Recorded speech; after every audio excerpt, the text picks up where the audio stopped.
ബാത്തിലാവും. ഒരു ഈച്ച വന്ന് ശരീരത്തിൽ ഇരുന്ന് പോയാൽ ബാത്തിലാവും. ഒരു കൊതുക് വന്ന് കടിച്ചു പോയാൽ നമ്മളായ ഹറാമായി. എന്നാൽ അലി റളിയല്ലാഹു അൻഹു പറയുന്നത്, അമ്പ് ഞാൻ നിസ്കരിക്കാൻ കൈകെട്ടി കഴിയുമ്പോൾ നിങ്ങളങ്ങ് എടുത്തോ, അപ്പൊ ഞാൻ അറിയില്ല. അതാണ് നമസ്കാരം. അതാണ് നമസ്കാരം. നമസ്കരിക്കാന സ്വലാത്ത് മിഹ്റാജുൽ മുഅ്മിനി. ഇന്നലെ ഞാൻ പറഞ്ഞ മഹാനായ റസൂലുള്ളാഹി സ്വല്ലല്ലാഹു അലൈഹി വസല്ലം തങ്ങൾ മെഹ്റാജ് കഴിഞ്ഞിട്ട് തിരിച്ചിങ്ങ് വന്നത് തന്നെ അവിടെ നിന്ന് അള്ളാഹുവിന്റെ സാമീപ്യം കിട്ടിയിട്ട് അവിടുന്ന് പിന്നെ തിരിച്ചിങ്ങ് വന്നത് തന്നെ നമുക്ക് മെഹ്റാജ് തരാൻ വേണ്ടിയിട്ടാണ്. നമുക്ക് മെഹ്റാജ് തരാൻ വേണ്ടിയിട്ടാണ്. നമ്മുടെ മെഹ്റാജാകാം. വാനലോകങ്ങൾ കടന്നു പോകാൻ നമുക്ക് പറ്റുമോ? അർശും കുർസും ലൗഹും കലമും കടന്നു പോകാൻ നമുക്ക് പറ്റുമോ? ബൈത്തുൽ മഅമൂർ കാണാൻ നമുക്ക് പറ്റുമോ? വാനലോകത്തിൽ അത്ഭുതങ്ങൾ ദർശിക്കാൻ നമുക്ക് പറ്റുമോ? പറ്റും. ഇവിടെ നിന്നുകൊണ്ട് പറ്റും. ഇവിടെ നിന്നുകൊണ്ട് പറ്റും. റസൂലുള്ള കണ്ടതുപോലെ പറ്റൂല, റസൂലുള്ള പോയതുപോലെ പറ്റില്ല. പക്ഷെ അതിന്റെ ഒരു മിനി മെഹ്റാജ്, അതാണ് നമുക്ക് തന്നിരിക്കുന്ന നമസ്കാരം. ആ നമസ്കാരം നമുക്ക് അല്ലാഹു റബ്ബുൽ ഇസ്സത്തിന്റെ മുന്നിൽ കൈകെട്ടിയിട്ടങ്ങ് നിന്ന് കഴിഞ്ഞാൽ, ഹൃദയം അല്ലാഹുമായിട്ട് ബന്ധിച്ചു കഴിഞ്ഞാൽ, റബ്ബിന്റെ മുന്നിലാണ് നിൽക്കുന്നതെന്നുള്ള പൂർണ്ണ ബോധ്യത്തോടെ നിന്നാൽ, എന്റെ റബ്ബാണ്, എന്റെ മെഹ്ബൂബാണ്, ഞാൻ ഏറ്റവും ഇഷ്ടപ്പെടുന്ന എന്റെ പടച്ചവനാണ്, എന്റെ സർവസ്വവുമായ പടച്ചവനാണ്, എന്നെ സൃഷ്ടിച്ച പടച്ചവനാണ്, എനിക്ക് ജന്മം തന്ന പടച്ചവനാണ്, എനിക്ക് റൂഹ് തന്ന പടച്ചവനാണ്, എന്റെ ശ്വാസവും വിശ്വാസവും തരുന്ന പടച്ചവനാണ്, എനിക്ക് ഭക്ഷണം തരുന്ന പടച്ചവനാണ്, എന്നെ നിയന്ത്രിക്കുന്ന പടച്ചവനാണ്, എന്റെ എല്ലാമായ പടച്ചവനാണ്. ആ റബ്ബിന്റെ മുമ്പിലാണ് ഞാൻ നിൽക്കുന്നതെന്നുള്ള ബോധ്യത്തോടെ നിന്ന് കഴിഞ്ഞാൽ, അലി റളിയല്ലാഹു തആല അൻഹുവിനെ കയ്യങ്ങ് റബ്ബിന്റെ മുമ്പിൽ കെട്ടിക്കഴിഞ്ഞാൽ, അല്ലാഹ് അല്ലാത്ത എല്ലാം ഹൃദയത്തിന് പുറത്തേക്ക് ഇറക്കി വിട്ട് കഴിഞ്ഞാൽ, അല്ലാഹു അക്ബർ, അല്ലാഹു അക്ബർ, അല്ലാഹു അക്ബർ എന്ന് പറഞ്ഞ് കയ്യങ്ങ് കെട്ടിയാൽ, ഇന്നമൽ മുഅ്മിനൂന അല്ലദീന ഇദാ അല്ലാഹ് എന്ന് പറയപ്പെട്ടാൽ മുഅ്മിനീങ്ങളാണോ? വജിലത്ത് ഖുലൂബുഹും, അവരുടെ ഹൃദയങ്ങൾ പടപടയ്ക്കും.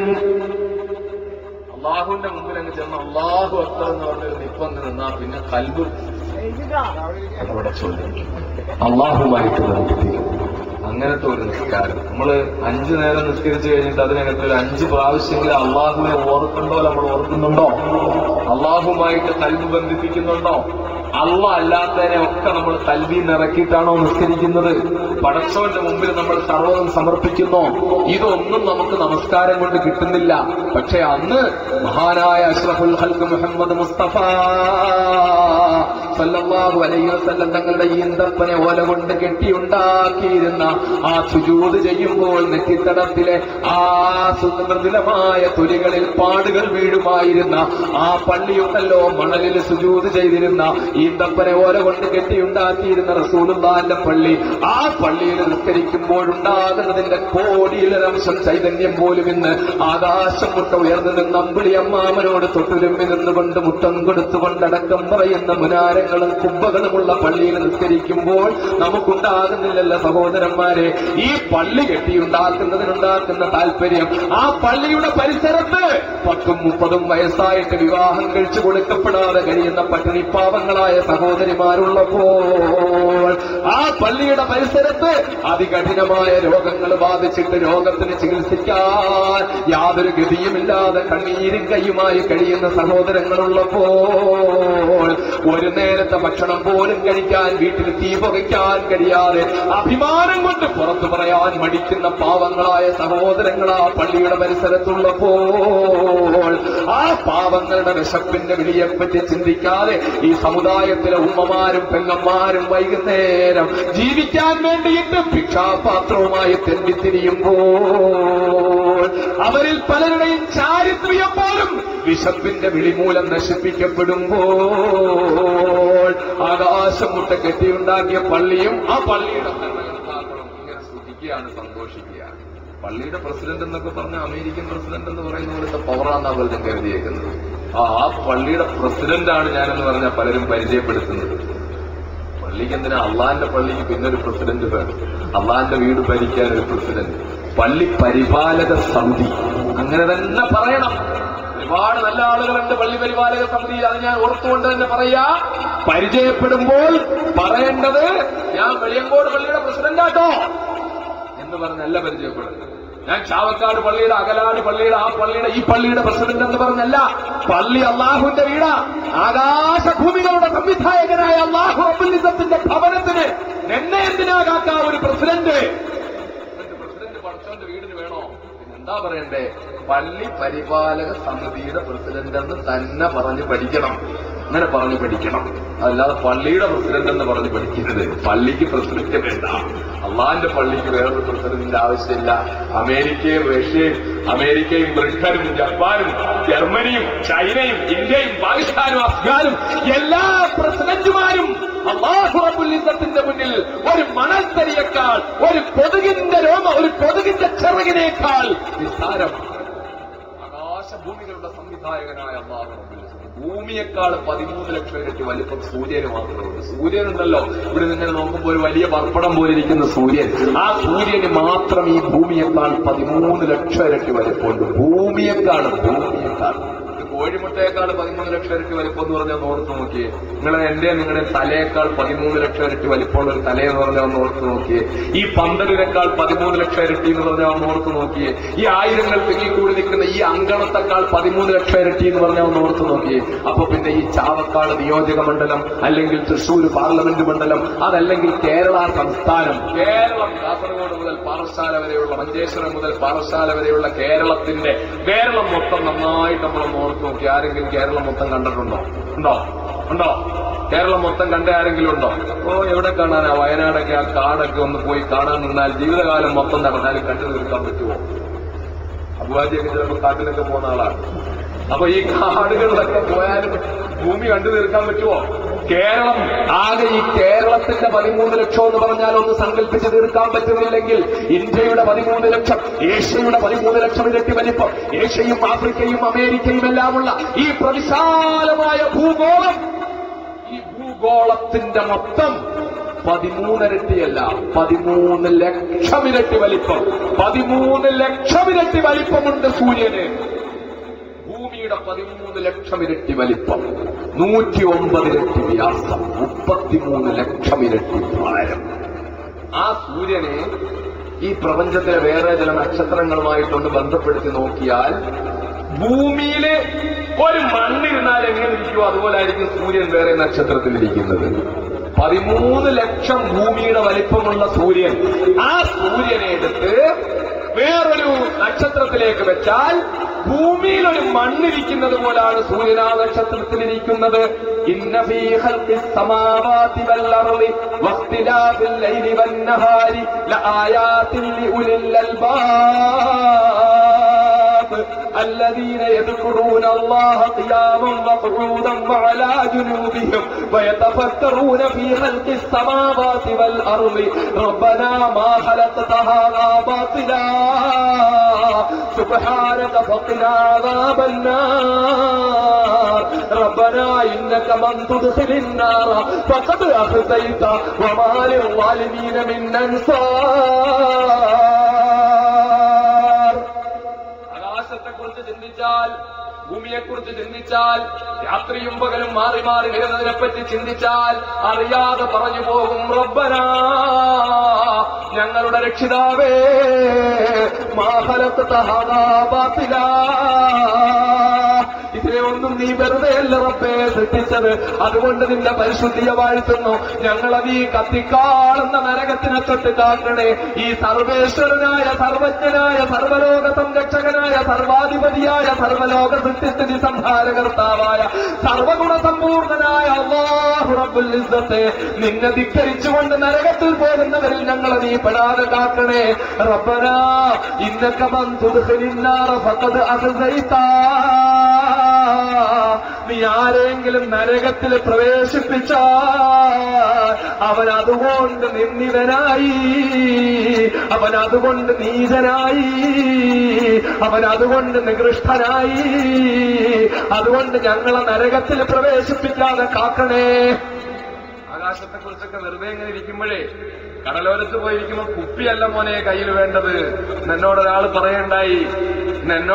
പറയണ്ടായി, അദ്ദേഹത്തിന്റെ തെങ്ങിൻ തോപ്പിൽ അദ്ദേഹം ഇടയ്ക്ക് നോക്കാൻ പോകുമ്പോൾ പല ഭാഗത്തും ചെറുപ്പക്കാരിങ്ങനെ കൂടിയിരുന്നിട്ട് കുപ്പിയും വെച്ചിട്ട് ഇങ്ങനെ ഇരിക്കും. അദ്ദേഹത്തെ കാണുമ്പോൾ കുപ്പി ഇങ്ങനെ മറച്ചു പിടിക്കും എന്ന് പറയുന്നുണ്ടായി.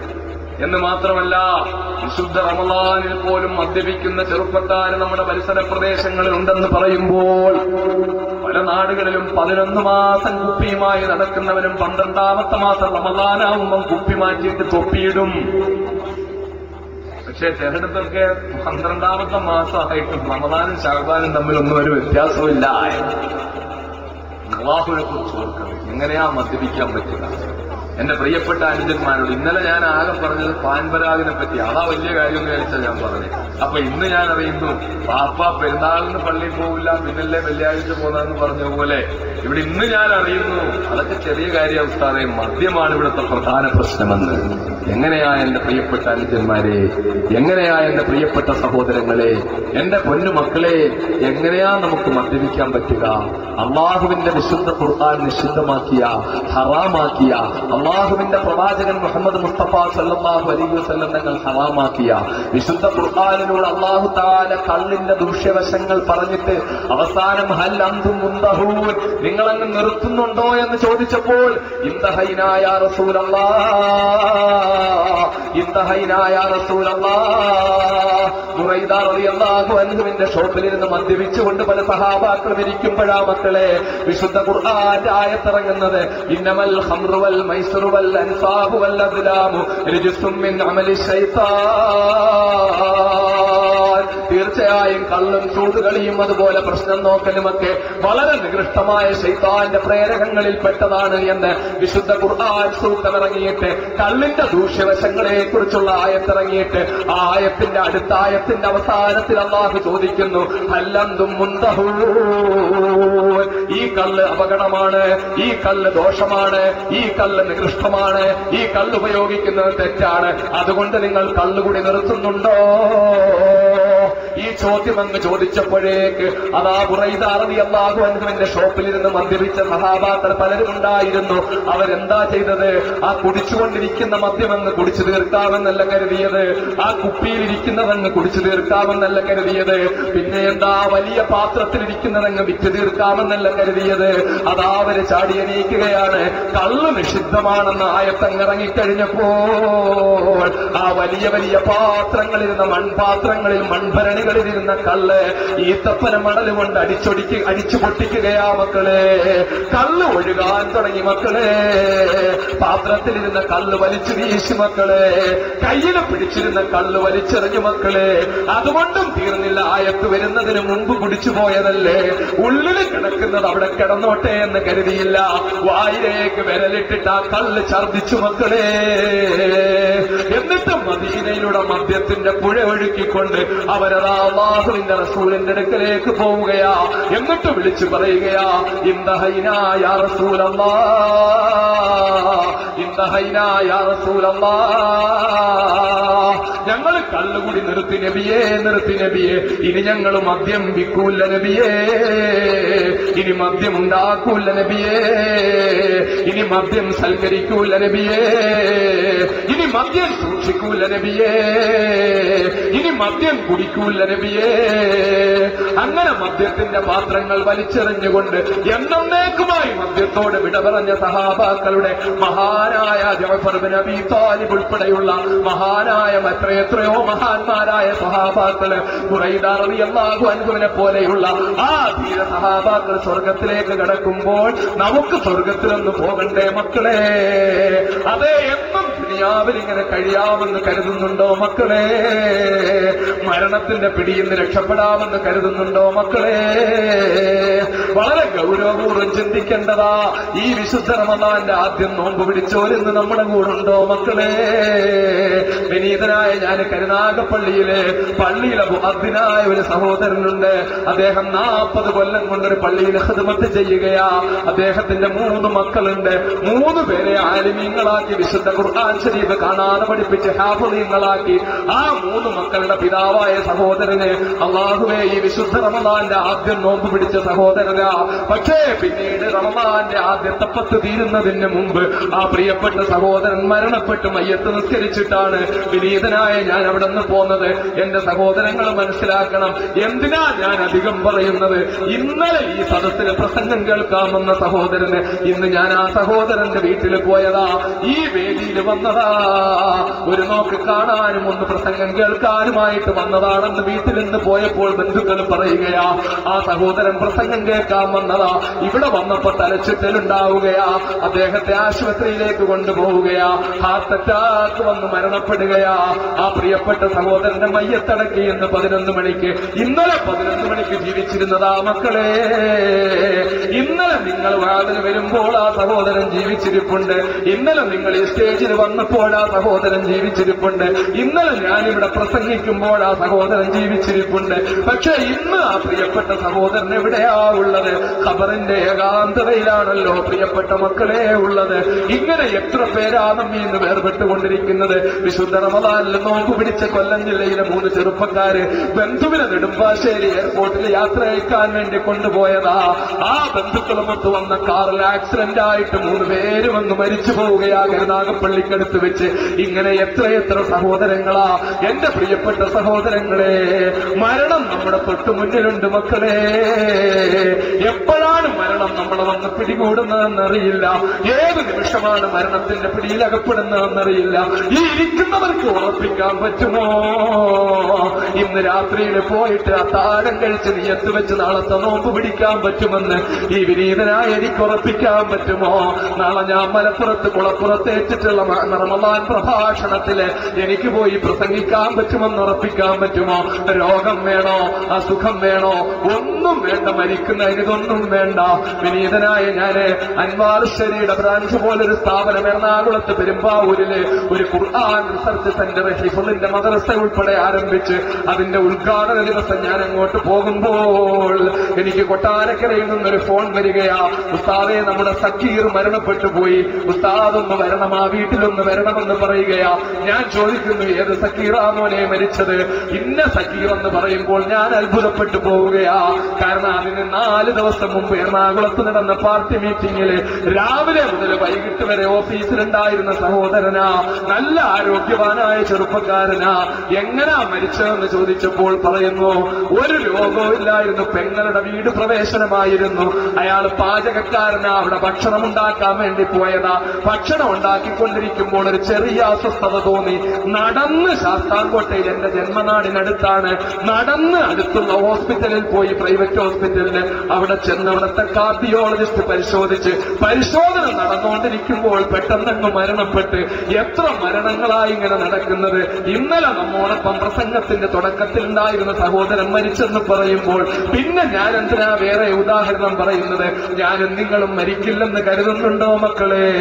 മരണത്തിന്റെ പിടിയിൽ നിന്ന് രക്ഷപ്പെടാമെന്ന് കരുതുന്നുണ്ടോ? മരണം ഏത് നിമിഷവും നമ്മളെ പിടികൂടും. അബ്ദുന്നാസർമാദനിയെ വിട്ട് മരണം മാറി നിൽക്കൂല. എന്റെ മുന്നിലുള്ള ആയിരങ്ങളിൽ ഒരാളെ വിട്ടും മരണം മാറി നിൽക്കൂല. ഒരു നിമിഷവും മരണം അല്ലാഹു നിശ്ചയിച്ച സമയത്തുനിന്ന് ഒരു നിമിഷവും പുറകോട്ട് പോകൂല. നമ്മൾ പക്ഷേ മരിച്ചെടുത്ത് പോകുമ്പോഴും വിനീതനായ ഞാൻ ഇന്ന് വൈകിട്ട് ആ മരണ വീട്ടിൽ പോയത് കൂടാതെ പാവറട്ടിക്കടുത്ത് ഞാൻ ഒരു പാടൂരെന്ന് പറയുന്ന സ്ഥലത്ത് ഞാനൊരു സഹോദരന്റെ വീട്ടിൽ പോയി. എന്താ അവസ്ഥയെന്നറിയില്ലേ? ആ പ്രിയപ്പെട്ട സഹോദരന്റെ 2 മക്കള് 23 വയസ്സ് 24 വയസ്സുള്ള പൊന്നുമോള്, കല്യാണം കഴിച്ചൊരു പെൺകുട്ടിയുള്ള മോളാ. അതുകൂടാതെ ആ സഹോദരന്റെ ആ മകൾക്ക് താഴെയുള്ള മകന് 2 പേർക്ക് ഒരുപോലെ ബ്രെയിൻ ട്യൂമർ പിടിപെട്ട് പാവപ്പെട്ട സഹോദരനാ. ആ കൂര കണ്ടപ്പോ കണ്ണു നിറഞ്ഞു പോയി സഹോദരന്മാര്. ഒരു ചെറ്റക്കൂരയിൽ താമസിക്കുന്ന സഹോദരനാ. 2 മക്കൾക്ക് ഒരുപോലെ ബ്രെയിൻ ട്യൂമർ പിടിപെട്ട്, അതികഠിനമായ ബ്രെയിൻ ട്യൂമർ പിടിപെട്ടിട്ട് ആ സഹോദരനും ആ പെങ്ങളും ആങ്ങളെയും 2 പേരും ആ സഹോദരൻ എല്ലായിടത്തുനിന്നും ആളുകളോട് പലരോടും കടം വാങ്ങിയും ഒരുപാട് കഷ്ടപ്പെട്ടും 2 മക്കളെയും ചികിത്സിച്ച് അല്ലാഹു റബ്ബുൽ ഇസ്സത്ത് 2 മക്കളെയും കൊടുത്തില്ലെന്ന് മാത്രമല്ല, ഓർത്തു നോക്കണേ പടച്ചോന്റെ പരീക്ഷണത്തിന്റെ ഗൗരവം. മരിച്ചപ്പോൾ 2 പേര് ഒറ്റ ദിവസം തന്നെ മരിച്ചു സഹോദരങ്ങളെ. പെങ്ങള് ബ്രെയിൻ ട്യൂമർ കൊണ്ട് മരിച്ച ദിവസം തന്നെ, അന്നത്തെ ദിവസം തന്നെ ആങ്ങളെയും മരിക്കുകയാ. ഇന്ന് ഞാൻ ചെല്ലുമ്പോൾ എന്റെ പാർട്ടി പ്രവർത്തകർ ഒരു ചെറിയ സംഭാവന സമാഹരിച്ചത് അദ്ദേഹത്തിന് കൊടുക്കുമ്പോൾ പൊട്ടിക്കരഞ്ഞുകൊണ്ട് പറയാ, ഇത് ഞാൻ പ്രതീക്ഷിച്ചില്ല ഉസ്താദേ, ഇത് ഞാൻ ആഗ്രഹിച്ചില്ല, പക്ഷെ ഇവിടെ വന്ന് എന്റെ മക്കൾക്ക് വേണ്ടി ഒന്ന് ദുആ ചെയ്യണമെന്ന് ഞാൻ ആഗ്രഹിച്ചെന്ന് പറഞ്ഞ് പൊട്ടിക്കരഞ്ഞ ആ സഹോദരൻ പറയുകയാ, എന്റെ മക്കളുടെ ഉമ്മ ഉണ്ടല്ലോ, ആ ഉമ്മായും ബ്രെയിൻ ട്യൂമർ വന്നാണ് മരണപ്പെട്ടത്. ആ പട്ടിണിപ്പാവമായ സഹോദരന് കിട്ടുന്ന പരീക്ഷണം എത്ര വലുതാ. അള്ളാഹു നിശ്ചയിച്ചപ്പോൾ ആകെയുള്ള 2 മക്കൾക്ക് ബ്രെയിൻ ട്യൂമർ, 2 പേരും ഒരേ ദിവസം തന്നെ മരണപ്പെടുന്നു. എത്ര അത്ഭുതകരമായ സംഭവങ്ങളാ എന്റെ പ്രിയപ്പെട്ട സഹോദരങ്ങളെ, എത്ര കഠിനമായ രോഗങ്ങളാ, എത്ര ആരോഗ്യവാന്മാരായ ആളുകളാ ഒരു നിമിഷം കൊണ്ട് അങ്ങ് തകർന്നു വീഴുകയല്ലേ, അങ്ങ് സംവിധാനങ്ങൾ അറ്റുപോവുകയല്ലേ. നമ്മൾ കാണുന്നില്ലേ മഹാനായ പാണക്കാട് സയ്യിദ് മുഹമ്മദ് അലി ശിഹാബ് തങ്ങള് രാഷ്ട്രീയത്തിനും സംഘടനകൾക്കുമൊക്കെ അതീതമായി അദ്ദേഹത്തിന്റെ മരണത്തിൽ വേദനിച്ചവരല്ലേ നമ്മള്, അദ്ദേഹത്തിന് വേണ്ടി മയ്യത്ത് നമസ്കരിച്ചവരല്ലേ നമ്മള്. ശിഹാബ് തങ്ങൾക്ക് ചികിത്സാ സംവിധാനം കൊടുക്കാൻ കഴിയാത്ത ഏതെങ്കിലും ഒരു അവസ്ഥയുണ്ടോ നമുക്ക്? കേരളത്തിൽ അദ്ദേഹത്തിന് കിട്ടേണ്ടതുപോലൊരു ചികിത്സാ സംവിധാനം വേറെ ആർക്കാണ് കിട്ടുന്നത്? അത്രയും അല്ലാഹു നിഅമത്ത് ചെയ്ത മഹാനായ മനുഷ്യനല്ലേ ആ പ്രിയപ്പെട്ട ബഹുമാന്യനായ ശിഹാബ് തങ്ങള്.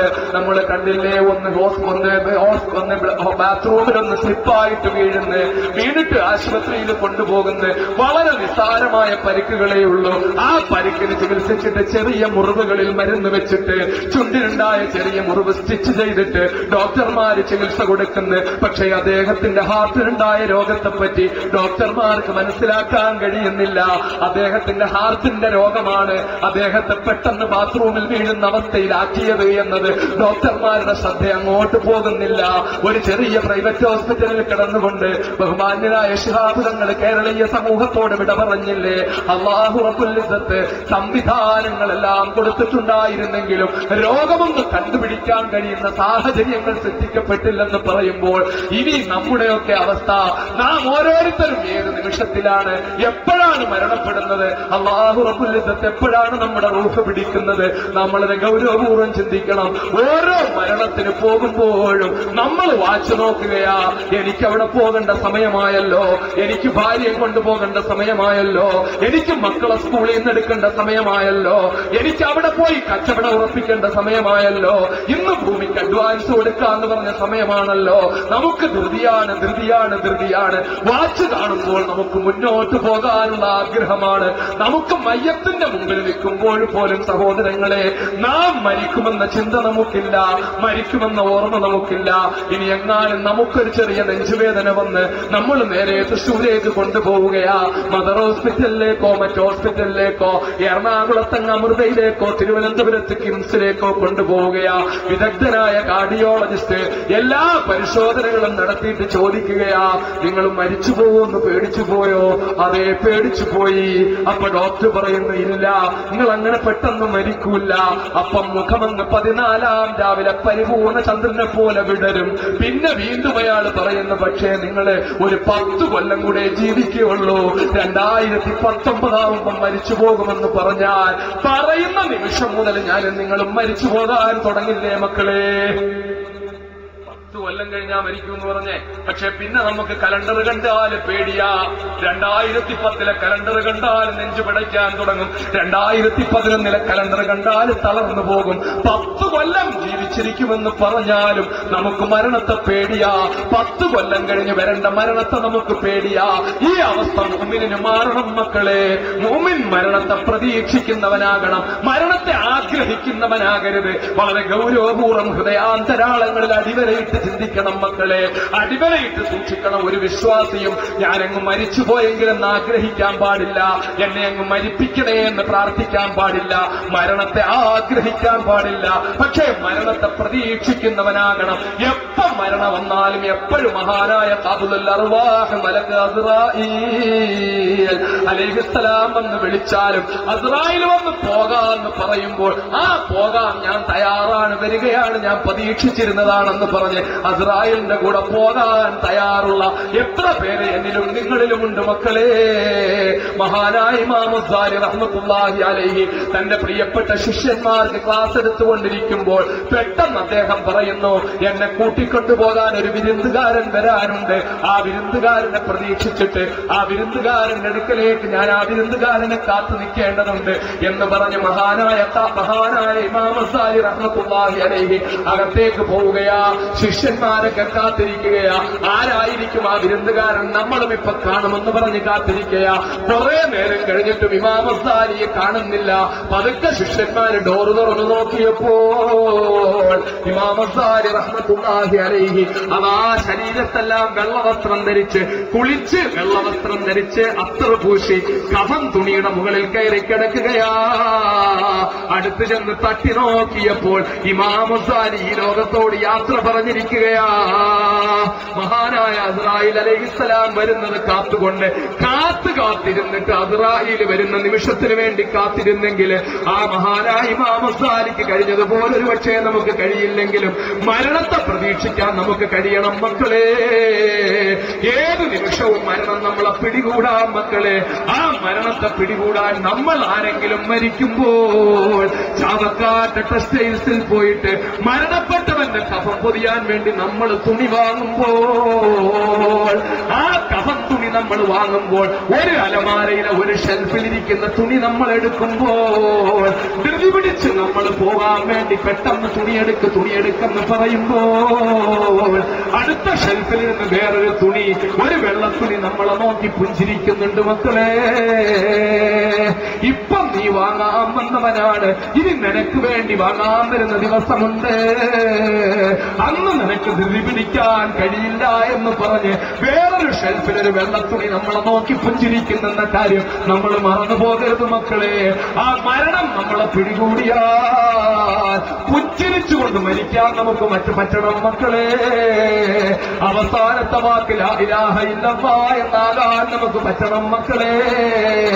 മുഅ്മിനായ മനുഷ്യൻ മരിക്കുമ്പോൾ അവന് റഹ്മത്തിന്റെ മലായിക്കത്തുകളുടെ സാന്നിധ്യത്തിൽ മരിക്കാൻ കഴിയുമെന്ന് എന്ന് മാത്രമല്ല, ആത്മജ്ഞാനത്തിന്റെ അകക്കാമ്പുകൾ കണ്ട ആരിഫ്യങ്ങൾ ഔലിയാക്കൾ പറയുന്ന ഒരു സത്യവിശ്വാസി മരിക്കാൻ പോകുന്ന സമയത്ത് അവന് അല്ലാഹുവിന്റെ റസൂൽ മുഹമ്മദ് മുസ്തഫ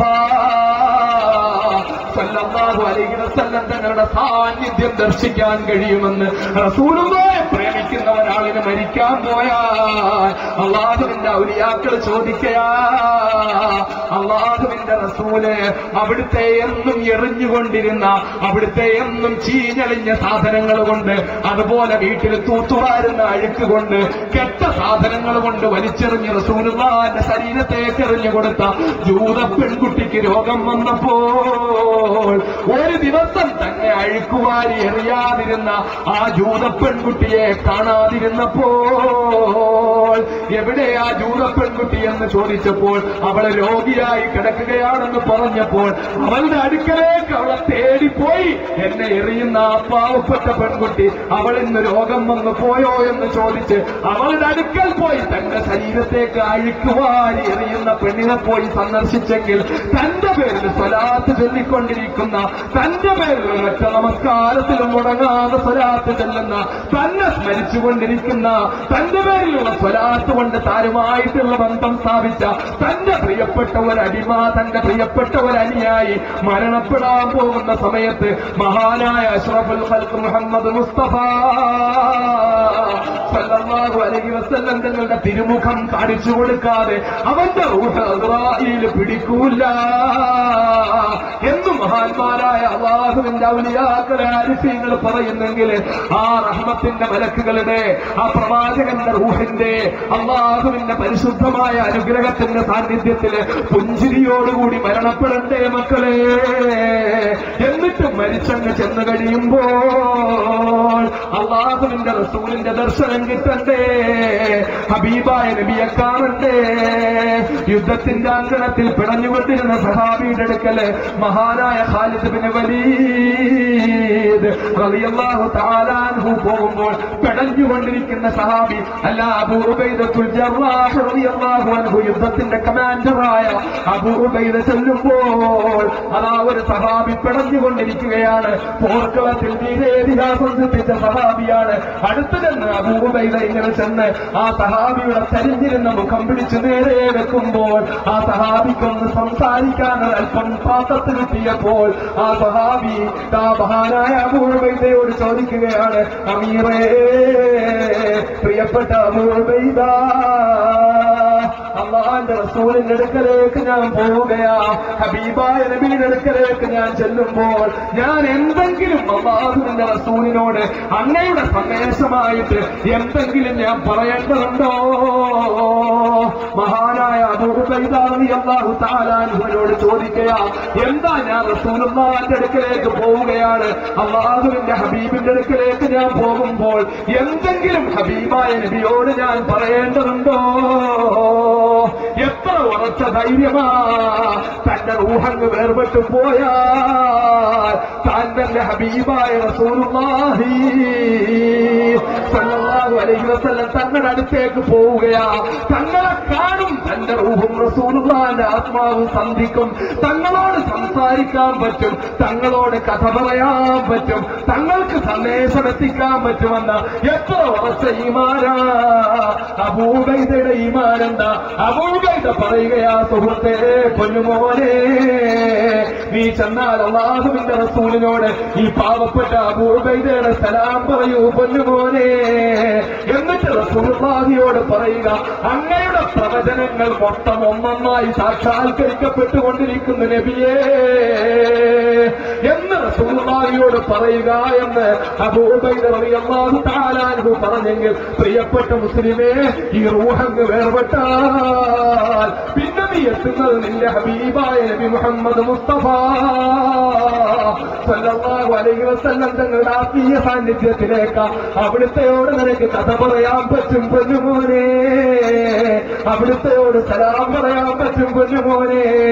പക്ഷേ നീ ഓർക്കണം, നിന്റെ വയറിൽ നീ മദ്യപിച്ച വയറാണെങ്കിൽ, നിന്റെ ചുണ്ടിൽ നീ പാൻപരാത് വെച്ച ചുണ്ടാണെങ്കിൽ, നിന്റെ കണ്ണ് നീ അന്യസ്ത്രീയെ കണ്ട് വ്യഭിചാരത്തോടെ നോക്കിയ കണ്ണ്, വ്യഭിചാര ചിന്തയോടെ നോക്കിയ കണ്ണാണെങ്കിൽ, നിന്റെ വയറ് നീ പലിശ കൊണ്ട് നിറച്ച വയറാണെങ്കിൽ, നിന്റെ പലിശ നീ ഹറാമായ ഭക്ഷണം കൊണ്ട് നിന്റെ വയറ് നിറച്ചിട്ടുണ്ടെങ്കിൽ, നിന്റെ കാതുകൊണ്ട് നീ ആവശ്യമില്ലാത്തത് കേട്ടിട്ടുണ്ടെങ്കിൽ, നിന്റെ കണ്ണുകൊണ്ട് നാവ് കൊണ്ട് നീ ആവശ്യമില്ലാത്തത് സംസാരിച്ചിട്ടുണ്ടെങ്കിൽ, നിന്റെ രാത്രിയിൽ നീ ദിക്റുകൊണ്ട് നാവ് നനയ്ക്കുന്നതിന് പകരമായി നീ ടിവിയിലെ ചാനലുകൾ മാറ്റിയിട്ടുകൊണ്ട് പാതിരാത്രികളിൽ ആ ചാനലുകൾ നോക്കി അർദ്ധനഗ്ന ചിത്രങ്ങളും പൂർണ്ണനഗ്ന ചിത്രങ്ങളും കണ്ട് നീ ആസ്വദിക്കുകയായിരുന്നെങ്കിൽ നിന്റെ കണ്ണുകൊണ്ട് റസൂലുള്ളാഹിനെ കാണാൻ പറ്റൂല മോനെ. നിന്റെ നാവ് കൊണ്ട് റസൂലുള്ളാഹിക്ക് സലാം പറയാൻ പറ്റൂല മോനെ. നിന്റെ കാതുകൊണ്ട് റസൂലുള്ളാഹിന്റെ സലാം കേൾക്കാൻ പറ്റൂല മോനെ. അങ്ങനെ നീ അങ്ങ് പോവുകയാണെങ്കിൽ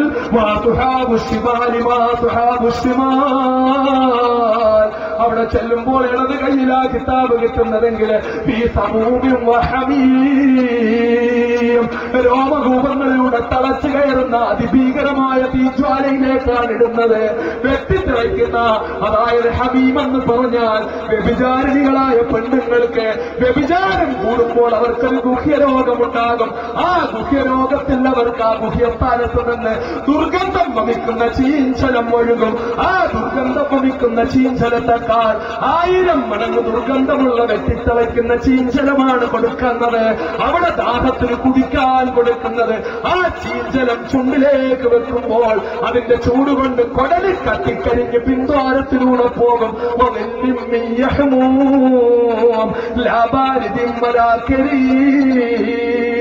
ഈ ഭീകരമായ നരകത്തിന്റെ ഭീകരത അനുഭവിക്കുമ്പോൾ, ആ നരകത്തിൽ കിടന്നിങ്ങനെ വെന്തരിയുമ്പോൾ, 1000കണക്കിന് വർഷം നരകത്തിൽ കിടന്ന് വിളിച്ചു കൂവുമ്പോൾ, അതാ നരകത്തിനെ കാക്കുന്ന മലക്കിനോട്, മാലിക്കുന്ന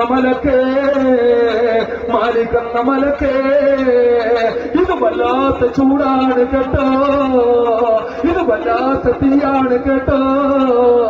ഈ നരകത്തിന്റെ ഭീകരതയിൽ നിന്ന് ഒരു നിമിഷം അള്ളാഹു ഒന്ന് കരയ്ക്ക് കയറ്റാൻ പറയൂ എന്ന് പറയുമ്പോൾ അള്ളാഹു മലക്കുകളോട് പറയുകയാ, കിടക്കട്ടടാ കിടക്കട്ടെ, അനുഭവിക്കട്ടടാ അനുഭവിക്കട്ടെ.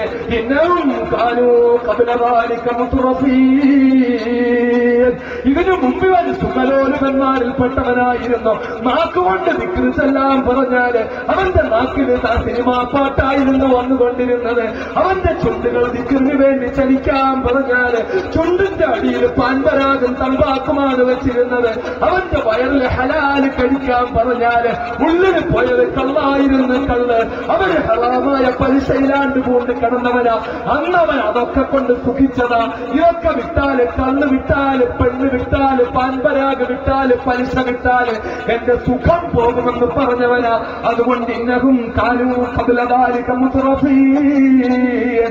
ഇതിനു മുമ്പ് അവൻ സുഖലോലുകന്മാരിൽപ്പെട്ടവനായിരുന്നു. വകാനൂ യുസിറൂന അലൽ ഹിൽഫിൽ അളീം.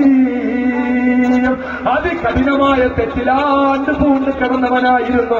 അതുകൊണ്ട് അവനവിടെ കിടക്കട്ടെ, അവൻ അനുഭവിക്കട്ടെ എന്ന് പറഞ്ഞ് നരകത്തിന്റെ അടിത്തട്ടിലേക്ക് വലിച്ചെറിയപ്പെടുന്നവരിൽ പെട്ടുപോകും സഹോദരങ്ങളെ. ആ ദുരവസ്ഥയിൽ പെട്ടുപോകാതിരിക്കാൻ എന്റെ പൊന്നുമക്കളെ, വ്യഭിചരിച്ചു പോയവരുണ്ടോ? മദ്യപിച്ചു പോയവരുണ്ടോ? അതുപോലെ നിഷിദ്ധമായ പാക്കുപയോഗിച്ചു പോയവരുണ്ടോ? പലിശയിൽ ആണ്ടുകൊണ്ട് പോയവരുണ്ടോ? അവരെയെല്ലാം അല്ലാഹു വിളിക്കുകയാ, വസാരിഊ ഇലാ മഗ്ഫിറത്തിൻ മിർ റബ്ബിക്കും വജന്നത്തിൻ അർളുഹാ അസ്സമാവാതു വൽ അർളു ഉഇദ്ദത് ലിൽ മുത്തഖീൻ. മുത്തഖീങ്ങൾക്ക് വാഗ്ദാനം ചെയ്യപ്പെട്ട സ്വർഗത്തിലേക്കും നിങ്ങളുടെ പാപങ്ങൾ പുറത്തു വരുന്ന പാപമോചനത്തിലേക്കും ഞാനിതാ നിങ്ങളെ ക്ഷണിക്കുന്നു. നിങ്ങൾ വേഗം വരിക, വേഗം വരിക അടിമകളെ. കരഞ്ഞോ മക്കളെ? അമ്മക്ക് സുഖമല്ലേ കരയൂല്ലേ? ഭാര്യയ്ക്ക് സുഖമല്ലേ കരയൂല്ലേ? കൂട്ടുകാരിക്ക് സുഖമല്ലേ കരയൂല്ലേ? കയ്യിലിരുന്ന കാശ് നഷ്ടപ്പെട്ടു പോയാൽ കരയൂല്ലേ? അള്ളാഹ് പറയുന്നു, നിങ്ങൾ എന്നിലേക്ക് അടുക്കുക പാപമോചനത്തിലൂടെ. സത്യവിശ്വാസികളെ, നിങ്ങൾ അല്ലാഹുവിന്റെ കാരുണ്യത്തെ തൊട്ട് നിരാശരാകല്ലേ. അല്ലാഹുവിനോട് ദുആ ചെയ്യാൻ പറ്റിയ, അല്ലാഹു പാപങ്ങൾ പൊറുക്കാൻ വേണ്ടി റബ്ബ് ഇങ്ങനെ കാത്തിരിക്കുന്ന അതികഠിനമായ പാപിയായ അടിമ റബ്ബിന്റെ മുന്നിൽ വന്ന് പാപമോചനം തേടിയാൽ അല്ലാഹ് മലക്കുകളെ വിളിച്ചു പറയും, കണ്ടില്ലേ എന്തൊക്കെ പാപം ചെയ്തവനാവൻ, അവൻ എന്റെ മുന്നിലേക്ക് വന്നിരിക്കുന്നു, നോക്കുക എന്ന് പറഞ്ഞ് അല്ലാഹു സന്തോഷിക്കുമെന്ന് റസൂലുള്ള പറഞ്ഞ ആ പാപമോചനം നമ്മൾ തേടിയോ? രണ്ടാമത്തെ 10-ന് 2 നോമ്പ് കൂടെ ഉള്ളു മക്കളെ. നാളെ 18, അതായത് ഇന്നത്തെ ഈ പ്രഭാതം വരുമ്പോൾ 18 നോമ്പ്. പിന്നെ 19, 20 2 നോമ്പാണുള്ളത്. നാളത്തെ കൂടെ ചേർത്ത് 3 നോമ്പ്. ഈ 3 ദിവസത്തിനുള്ളിൽ കണ്ണീര് വരുത്തുമോ? സൗദി അറേബ്യയിൽ പോയിട്ടുള്ളവർ കാണുന്നുണ്ടാവും. പരിശുദ്ധമായ ഹറമിനോട് ചേർന്നുള്ളത് ഉൾപ്പെടെ ആകാശം മുട്ട ഉയർന്നു നിൽക്കുന്ന വലിയ വലിയ മലകള് സൗദി ഗവൺമെന്റ് ബുൾഡോസറുകൾ വെച്ച് വലിയ പർവ്വതങ്ങൾ തട്ടിത്തകർത്ത് തരിപ്പണമാക്കിയിട്ടാണ് അവിടെ നിരപ്പാക്കിയിട്ട് കെട്ടിടങ്ങൾ ഉണ്ടാക്കുന്നത്. നമ്മുടെയൊക്കെ ഹൃദയത്തിന്റെ മേളിൽ വലിയ വലിയ മലകളുണ്ട്. സിമന്റിന്റെയും കമ്പിയുടെയും മണ്ണിന്റെയും പാറക്കല്ലിന്റെയും മലയല്ല, പാപത്തിന്റെ മല. നാം ഒരു തെറ്റ് ചെയ്യുമ്പോൾ ഒരു കറുത്ത പുള്ളി വീഴും, 2 തെറ്റ് ചെയ്യുമ്പോൾ 2 കറുത്ത പുള്ളി വീഴും, 1000 തെറ്റ് ചെയ്യുമ്പോൾ 1000 പുള്ളികൾ വീഴും. എന്നിട്ടത് പാപത്തിന്റെ അദൃശ്യമായ മല, പാപത്തിന്റെ വലിയ മല നമ്മുടെ കൽബിനെ മൂടും, കൽബങ്ങ് കറുക്കും, കൽബിന്റെ പുറം മൊത്തം പാപം കൊണ്ട് നിറയും. അങ്ങനെ നിറഞ്ഞു നിൽക്കുന്ന ആ മലകളെ തകർക്കാൻ സൗദി ഗവൺമെന്റിന്റെ ബുൾഡോസറിന് കഴിയില്ല മക്കളെ. ഒരു പിക്കാസിനും കഴിയില്ല, ഒരു അലബാങ്കിനും കഴിയില്ല. അത് തകർക്കാൻ കഴിയുന്നത് കണ്ണുനീർ തുള്ളിക്ക് മാത്രം. കരഞ്ഞു നോക്ക്, കൽബിലെ പാപത്തിന്റെ മല അല്ലാഹു തആല തകർത്ത് കളയും. അതുകൊണ്ട് റമളാന്റെ 2ാമത്തെ 10 തീരാൻ പോകുന്ന ഈ സമയത്ത് ഇനിയുള്ള ദിവസങ്ങളിൽ എന്റെ പൊന്നുമക്കളെ കരയണം, കരയണം, കരയണം. ദുആയ്ക്ക് ഏറ്റവും ഇജാബത്തുള്ള സമയം നോമ്പ് തുറക്കുന്ന സമയം. ഞാൻ ഇന്ന് അവിടുന്ന് ഈ പാടൂര് പോയിട്ട് ഞാൻ വരികയാണ്. അവിടെ പോയിട്ട് വരുമ്പോ തൊട്ടപ്പുറത്തൊരു പള്ളിയുടെ മുമ്പിൽ ബാങ്ക് കൊടുക്കാൻ അടുക്കുന്ന സമയം ഞാൻ വണ്ടിക്കകത്തിരുന്നിട്ട് ഞാനും എന്റെ കൂട്ടുകാരും വണ്ടിയിൽ നിന്നുകൊണ്ട് ദുആ ചെയ്തുകൊണ്ടിരിക്കുക.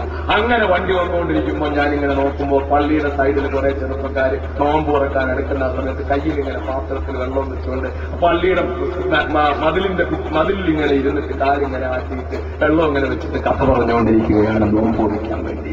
ഒരു നോമ്പുകാരന്റെ ഏറ്റവും സ്വീകാര്യമായ ദുആ നോമ്പ് തുറക്കുന്നതിന് തൊട്ട് മുമ്പുള്ള ദുആ. ആ ദുആ മുസ്തജാബായ ദുആ.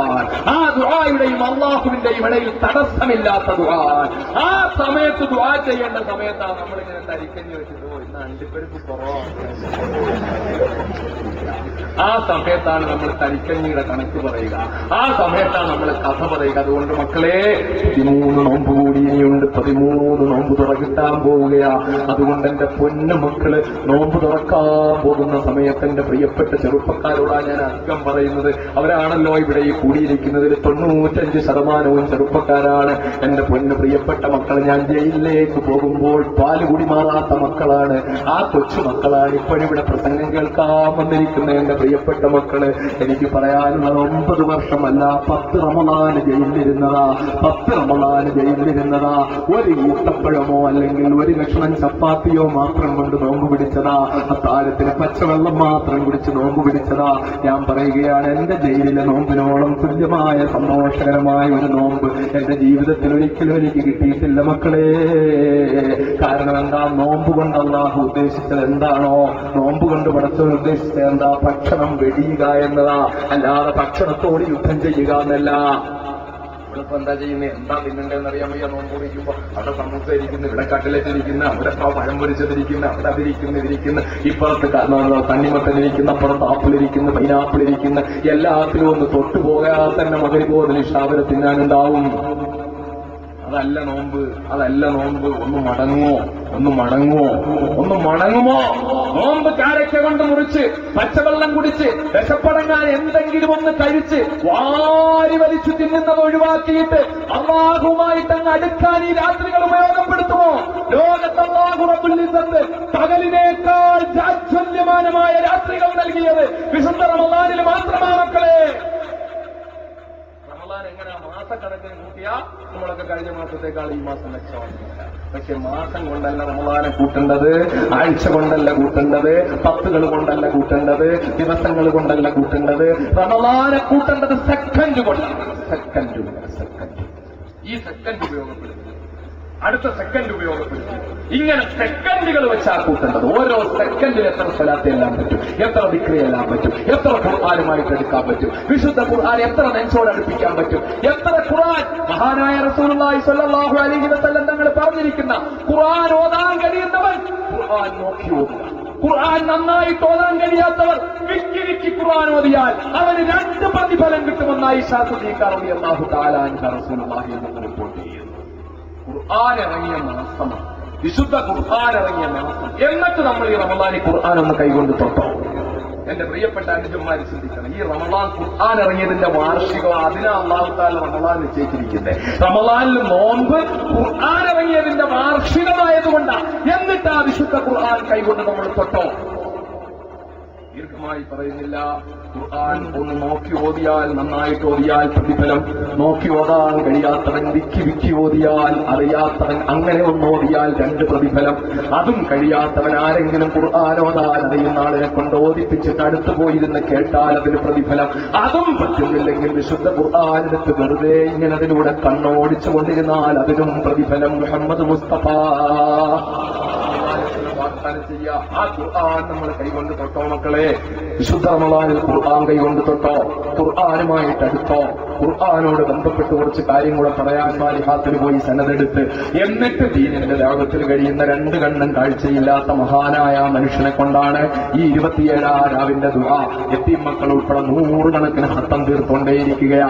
ആ ഹത്തം തീർത്ത ദുആയിൽ യതീം മക്കൾ ഉൾപ്പെടെ ഞാൻ ഇന്നലെ പറഞ്ഞു, അതികഠിനമായ ബ്ലഡ് ക്യാൻസർ കൊണ്ട് ബുദ്ധിമുട്ടിയ കുഞ്ഞിന് ബ്ലഡ് ക്യാൻസർ ആണെന്ന് ഡോക്ടർമാര് വിധി എഴുതിയതിന് ശേഷം തന്ത ഓടി അൻവാറിലേക്ക് വന്ന് രാത്രിയിൽ കുഞ്ഞുങ്ങളെ വിളിച്ചൊണത്തിയിരുത്തിയിട്ട് സ്വലാത്ത് ഏൽപ്പിച്ചു. പ്രാർത്ഥിപ്പിച്ച് ദുആ ചെയ്യിച്ചു. തിരിച്ചു ചെന്നപ്പോഴത്തേക്ക് ഡോക്ടർമാർ പറഞ്ഞു രക്തത്തിന്റെ അവസ്ഥയൊക്കെ കറക്റ്റ് ആയിട്ടുണ്ട്, അത് മാറിയിട്ടുണ്ട്, അത്ഭുതം സംഭവിച്ചു. ഇതുപോലെ 100 കണക്കിന് 15 കൊല്ലമായി കല്യാണം കഴിഞ്ഞിട്ട് കുട്ടികളില്ലാത്തവർ അവിടെ കുഞ്ഞുങ്ങളെ കൊണ്ട് ദുആ ചെയ്യിപ്പിച്ചിട്ട് അല്ലാഹു തആല സ്വാലിഹീങ്ങളായ മക്കളെ കൊടുത്തു. ഈ തൃശ്ശൂർ ജില്ലയിൽ വരെ അനുഭവസ്ഥരുണ്ട്, എന്നോട് നേരിട്ട് പറഞ്ഞവരുണ്ട്. ഇവിടെ അതികഠിനമായ രോഗം കൊണ്ട് ബുദ്ധിമുട്ടിയ പലരും അവിടെ വന്ന് ദുആയിൽ പങ്കെടുത്ത് മാറിയവരുണ്ട്.